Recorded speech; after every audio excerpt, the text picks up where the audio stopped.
말씀해 보시면 여리고에 등장하는 한 사람이 있습니다. 그 사람은 삭개오라는 사람입니다. 오늘 말씀의 2절에 보면 그를 이렇게 소개하고 있는데요. 삭개오라 이름하는 자가 있으니 세리장이요 또한 부자라라고 말씀합니다. 삭개오를 가리켜서 그는 세리장이고 부자다라고 소개한 사실에 우리가 좀 주목을 해볼 필요가 있습니다. 세리라고 하는데요. 세리라는 직업은요 말 그대로 텍스 컬렉터입니다. 세금을 걷어서 상위 정부에다가 내는 직업을 이야기하는 것이죠. 그러나 당시에는요 문제가 있었습니다. 정직하게 부과된 세금만 걷어야 되는데 필요 이상으로 많은 세금을 거두어서 자신의 이익을 착복하려 하였습니다. 이런 부정직한 방법으로 그들은 세금을 거둠으로 일반 백성들의 삶을 더욱더 힘들고 고달프게 하였습니다. 이런 면에서 이들은 윤리적으로 죄인들이었다라는 겁니다. 또한 이들은요 직업 특성상 로마인들이라든지 이방인들을 상대해야 하는 직업이었습니다. 그러다 보니 유대인들 시각에서 보았을 때는 종교적으로도 죄를 짓는 사람이었습니다. 오늘 말씀에서 보시면 이 삭개오는요 이런 세리들의 장이었다라고 말합니다. 그는 직업상 윤리적으로나 종교적으로 죄인이었고요. 정직하든지 부정직한 방법으로든지 부를 많이 축적하였던 부자였다라는 사실입니다. 이런 삭개오가 오늘 예수님 만나서 엄청난 구원을 경험하게 되는 것이 오늘 우리가 읽었던 본문 말씀입니다. 오늘 말씀 이야기를 제가 잠깐 해드리겠습니다. 삭개오가 마침 예수님께서 자신이 있던 여리고를 지나간다는 것을 알게 되었습니다. 아마도 그는 예수님에 대한 여러 가지 소문을 좀 들었던 것 같습니다. 예수님께서 죽은 자를 일으키시고 안진뱅이를 일으키시며 귀신들을 내어 쫓아주셨다는 것들을 아마도 들어보았을 것 같습니다. 그래서 삭개오는 이런 예수님께서 과연 어떤 분이신지 궁금해서 예수님을 보고자 하였던 것 같습니다. 그러나 볼 수가 없었습니다. 왜냐하면 예수님을 따르고 혹은 보고자 하던 사람들이 너무 많이 몰려 있었기 때문입니다. 중요한 것은요 그는 키가 아주 작은 사람이었습니다. 어떤 학자는 아마도 이 삭개오의 키를 150cm 정도로 추정하고 있습니다. 한 초등학생 키 정도라고 생각하시면 될 것 같습니다. 하지만 키가 작은 삭개오는 여기서 포기했습니까? 물러섰습니까? 그렇지 않습니다. 포기하지 않았습니다. 반드시 예수님을 보기 위해서 먼저 달려가서 돌 무화과 나무 위로 올라갔습니다. 세리장으로서 어떠한 체면도 생각하지 않고 그저 예수님을 반드시 보고 싶다는 그 열망을 가지고 그렇게 어린 아이처럼 올라간 것입니다. 마침 그곳을 예수님께서 지나가셨습니다. 예수님을 보기 위해서 나무에 올라간 삭개오를 예수님께서 먼저 보셨습니다. 그리고 5절 말씀에 보면 이렇게 예수님께서 삭개오에게 말씀하셨습니다. 예수께서 그곳에 이르다 쳐다보시고 이르시되 삭개오야 속히 내려오라. 내가 오늘 내 집에 유하여야 하겠다라고 말씀하셨습니다. 예수님의 이 말씀을 듣고 삭개오는 급히 내려와 즐거워하며 예수님을 맞이하였습니다. 예수님께서 삭개오의 집에 머무시겠다는 말을 듣고서 삭개오는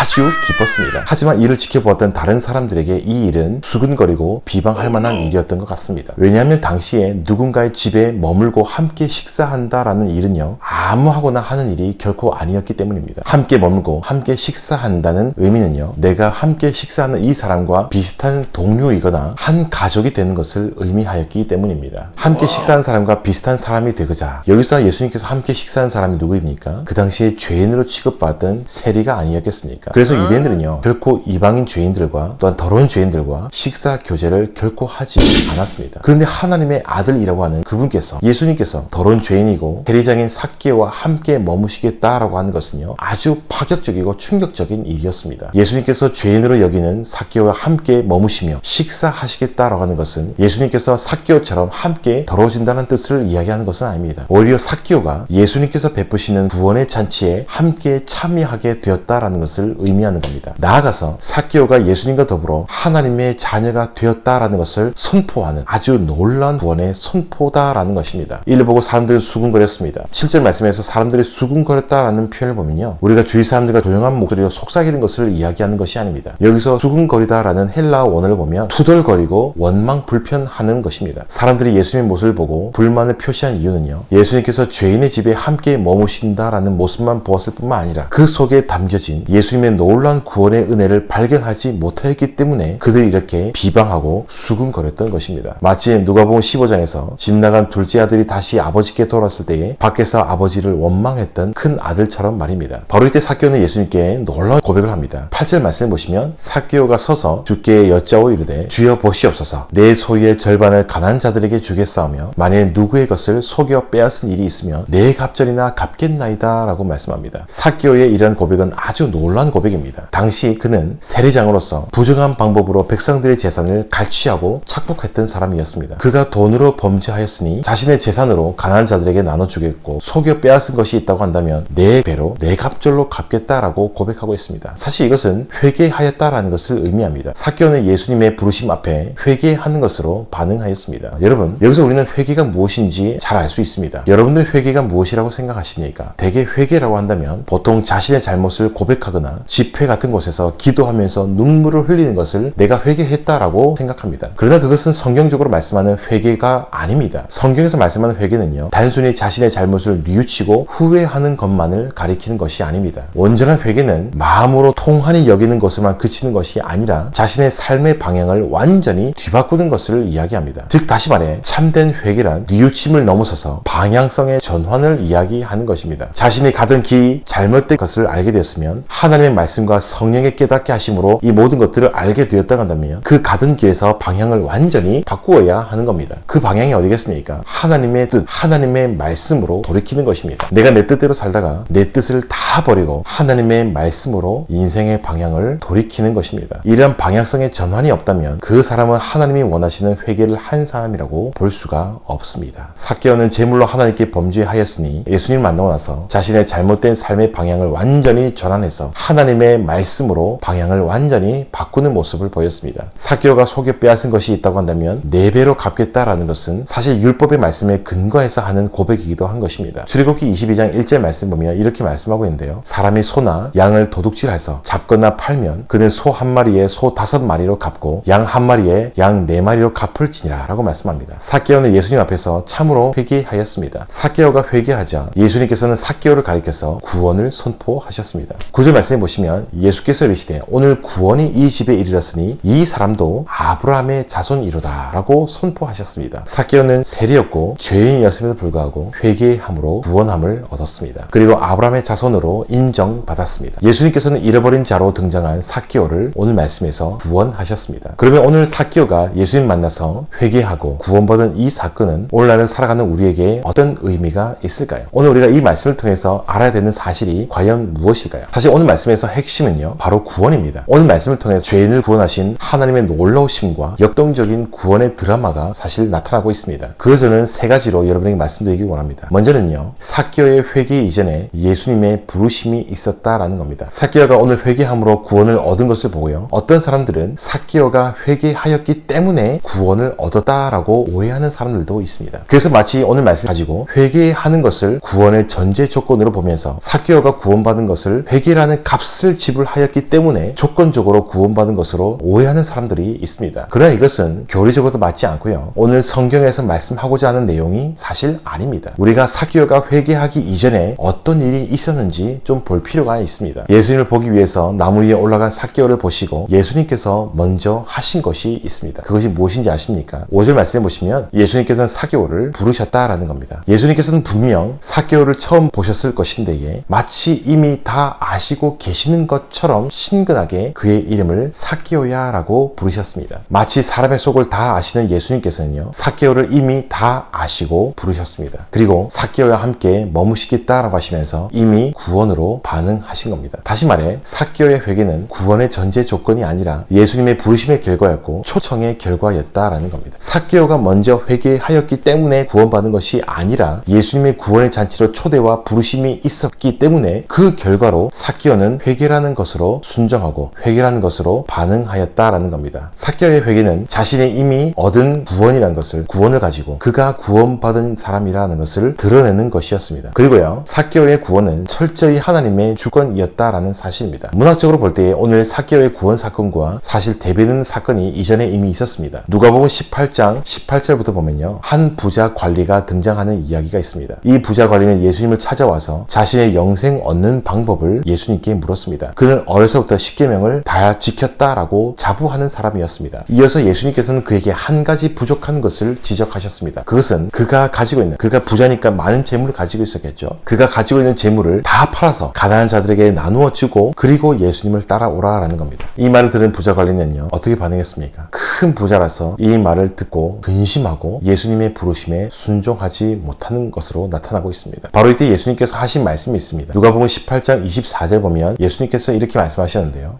예수께서 그를 보시고 이르시되 재물이 있는 자는 하나님의 나라에 들어가기가 얼마나 어려운지 낙타가 바늘귀로 들어가는 것이 부자가 하나님 나라에 들어가는 것보다 쉬우니라 라고 말씀합니다. 예수님께서 재물이 많은 사람들, 이 부자가 천국에 들어가기 어렵다라고 말씀하셨습니다. 그것도 그냥 어려운 것이 아니라 완전히 불가능하다라고 말씀하십니다. 여러분, 낙타가 어떻게 바늘귀를 통과할 수 있겠습니까? 이것은 불가능한 일입니다. 그런데 불가능한 일보다 더 어려운 것이 부자가 천국에 들어가는 것이다 라는 겁니다. 한마디로 부자는 구원받을 수 없다라고 말씀하는 것과 마찬가지입니다. 이를 듣고 있던 사람들이 깜짝 놀라죠. 예수님께 깜짝 놀라서 놀라운 질문합니다. 그런데 누가 구원을 얻을 수 있습니까? 부자가 천국 가는 것은 불가능한 일입니다. 중요한 것은 이어서 예수님께서 누가복음 18장 27절에서 하는 내용입니다. 이르시되 무릇 사람이 할 수 없는 것을 하나님은 할 수 있느니라 라고 말씀하십니다. 부자가 천국 가는 것은 낙타가 바늘길을 통과하는 것보다 어렵고 불가능에 가까운 일이지만 하나님께서 하시고자 한다면 할 수 있다라는 것을 말씀하고 있습니다. 부자가 아무리 구원받는 것이 어렵다고 할지라도 사람이 할 수 없는 것을 하나님은 하실 수 있다라는 사실입니다. 그래서 죄인이고 구원받기 불가능하다라고 여겨졌던 세리장이고 부자인 삭개오가 오늘 말씀에서 예수님의 부르심을 받고 구원받을 수 있었던 것입니다. 부자가 구원받지 못하는데 부자인 삭개오가 회개하고 그가 구원받았습니다. 사람으로는 할 수 없는 일이 오늘 말씀에서 이루어진 것입니다. 부자가 천국 가진 것이 불가능하지만요, 하나님께서는 충분히 구원하실 수 있는 분이다라는 사실을 오늘 말씀에서 분명히 드러내주고 있습니다. 왜냐하면 구원은요, 사람의 능력이나 노력에 달린 것이 아니라 오로지 하나님의 절대 주권에 달려있기 때문입니다. 사람의 능력에 달린 것이 아니라 하나님의 능력에 달려있는 것이기 때문입니다. 구원은 사람에게 달린 것이 아니라 전적으로 하나님께 달려있는 것입니다. 그래서 요한계시록 7장 10절에서 이렇게 말씀하죠. 큰 소리로 외쳐 이르되 구원하심이 보좌에 앉으신 우리 하나님과 어린 양께 있도다 라고 말씀합니다. 오늘 삭개오를 통해서 나타나는 구원의 모습이 바로 이런 모습이다라는 겁니다. 사랑하는 여러분, 오늘 우리는 삭개오 구원 사건을 통해서 먼저 예수님께서 이 세상에 오신 목적이 무엇인지 알게 되었습니다. 예수님께서 이 세상에 오신 목적이 무엇입니까? 예수님께서 이 세상에 오심은 길 잃고 헤매는 자들을 위해서 오셨고요, 죄인들을 부르시고 회개시켜 구원하시기 위해서 오셨다라는 사실입니다. 예수님께서 오신 분명한 목적은 영혼 구원을 위해서 오셨다라는 것입니다. 여러분, 이 말씀은 참으로 중요합니다. 교회가 존재하는 목적이 무엇입니까? 영혼 구원입니다. 여러분들의 공동체가 존재하는 목적이 무엇입니까? 영혼 구원입니다. 우리가 이 세상에 살아가는 목적이 무엇입니까? 영혼 구원입니다. 여러분, 이 분명한 사실을 우리가 잊거나 이것을 희석시킨다고 한다면 교회든지 어떠한 신자이든지 점점 다른 것에 관심을 가지고 타락할 수밖에 없고요, 엉뚱한 짓을 할 수밖에 없습니다. 우리의 중요한 목적이 무엇인지 분명히 알고 계셔야 됩니다. 교회의 중요한 존재 목적이 무엇인지 여러분 분명히 알고 계셔야 됩니다. 그것은 영혼 구원입니다. 예수님께서 이 세상에 오신 중요한 목적이 구원이셨다라는 사실을 분명히 기억하시기를 바랍니다. 우리의 유일한 구원의 길은 오직 예수님 한 분밖에 없습니다. 이 세상에 제 아무리 대단하고 능력이 있는 사람이라고 할지라도 스스로 구원을 얻을 수 있는 사람은 단 한 사람도 없습니다. 또한 사람을 구원할 수 있는 사람은 아무도 없습니다. 모든 사람은 죄인들이며 죄인이 죄인을 구할 수 없기 때문입니다. 마치 맹인이 맹인을 인도할 수 없는 것처럼 말입니다. 그래서 하나님의 아들이신 그분께서 육신을 입고 이 땅에 사람의 모양으로 오시고 십자가에서 우리를 대신하여 죽어 주신 것입니다. 우리를 구원하시기 위해서 오신 하나님의 아들 예수님을 믿고 의지할 수 있는 저와 여러분 될 수 있기를 간절히 소망드립니다. 주 예수님을 믿으시기를 바랍니다. 그리고 우리가 구원받는 것은요, 우리가 어떤 노력이나 우리의 힘으로 되는 것이 아닙니다. 우리가 하나님을 알고 회개하는 것은요, 하나님께서 우리에게 은혜를 주셔서 이 모든 것이 가능한 것입니다. 우리에게 어떤 힘이나 매력이 있기 때문에 우리가 하나님 믿고 예배하는 것이 아니라 이 모든 것이 다 하나님의 자비하심의 결과이며 말할 수 없는 주님의 은혜다라는 겁니다. 또한 하나님께서 먼저 우리를 사랑하셨기에 우리가 감히 하나님을 사랑한다라고 고백할 수 있게 된 것입니다. 그래서 요한에서 4장 10절에서는 이렇게 말씀하고 있죠. 사랑은 여기 있으니 우리가 하나님을 사랑한 것이 아니요 하나님이 우리를 사랑하사 우리 죄를 속하기 위하여 화목제물로 그 아들을 보내셨음이라 라고 말씀합니다. 구원의 연약한 우리에게 달리는 것이 아니라 하나님의 먼저 불러주심에 있는 것이고 하나님의 절대 주권에 달려 있습니다. 우리가 믿고 은혜 받는 것은 하나님의 일방적으로 주시는 은혜가 있기 때문에 가능한 것입니다. 오직 하나님만이 우리를 구원하실 수 있으며 하나님 편에서 먼저 일방적으로 우리를 찾아오시고 우리를 먼저 사랑해 주셔서 우리가 구원과 사죄의 은총을 누릴 수 있다라는 사실을 기억하시기를 바랍니다. 구원은 오직 하나님께 달려 있습니다. 우리 편에서는 그저 하나님의 자비하심을 바라보고 하나님을 전적으로 의지하는 것 밖에는 없습니다. 그래서 시편 123편에서 이렇게 말씀하고 있죠. 상전의 손을 바라보는 종들의 눈같이 여주인의 손을 바라보는 여종의 눈같이 우리의 눈이 여호와 우리 하나님을 바라보며 우리에게 은혜 베풀어 주시기를 기다리나이다 라고 말씀합니다. 오늘 본문 말씀 통해서 하나님께서 죄인들에게 베풀으시는 사랑과 구원의 역동적인 드라마를 우리가 보게 되었습니다. 예수님께서는요, 여전히 지금도 잃어버린 바 된 자들을 찾고 계십니다. 죄인들을 불러 회개시키고 구원하시기를 기뻐하신다라는 겁니다. 혹시나 우리 가운데 아직도 주님을 만나지 못한 사람들이 있다고 한다면, 주님께서 베풀으시는 구원의 잔치에 참여하지 못하고 있는 사람이 이 자리에 있다고 한다면 주님의 이 부르심에 순종하시기를 바랍니다. 주님을 믿으시고요, 주님께서 베풀으시는 구원을 믿으시기 바랍니다. 그리고 이미 구원받은 사람이다 라고 한다면 우리에게 주권적으로 일방적으로 베풀으신 하나님의 구원의 은혜를 감사하며 오늘 하루를 살더라도 감사와 구원의 감격 속에서 살아갈 수 있는 저와 여러분 될 수 있기를 간절히 소망드립니다. 그 크신 하나님의 사랑을 기억하고 항상 기뻐하고 하나님을 영화롭게 하며 말씀 안에서 기쁨으로 살아갈 수 있는 저와 여러분 될 수 있기를 주님의 이름으로 간절히 소망드립니다. 기도하겠습니다.